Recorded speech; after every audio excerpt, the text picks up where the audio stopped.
Hyderabad Madhapur SI ఏసీబీకి చిక్కాడు. 50,000 లంచం తీసుకుంటూ ACB అధికారులకు చిక్కాడు ఎస్ఐ వినయ్. దీంతో అతన్ని అరెస్ట్ చేసి ఏసీబీ కార్యాలయానికి తరలించారు. మాదాపూర్ పోలీస్ స్టేషన్లో ఎస్ఐగా విధులు నిర్వహిస్తున్నటువంటి వినయ్ 50,000 లంచం తీసుకుంటూ ఏసీబీ అధికారులకు రెడ్ హ్యాండెడ్ గా దొరికిపోయాడు. అతడిని అరెస్ట్ చేసి ఏసీబీ కార్యాలయానికి తరలించారు.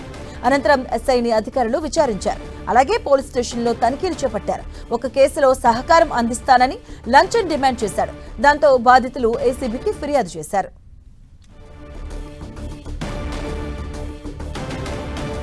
హైదరాబాద్ మాదాపూర్ ఎస్ఐ ఏసీబీకి చిక్కాడు. 50,000 లంచం తీసుకుంటూ ఏసీబీ అధికారులకు చిక్కాడు ఎస్ఐ వినయ్. దీంతో అతడిని అరెస్ట్ చేసి ఏసీబీ కార్యాలయానికి తీసుకెళ్లారు అధికారులు. మాదాపూర్ పోలీస్ స్టేషన్లో ఎస్ఐగా విధులు నిర్వహిస్తున్నాడు వినయ్.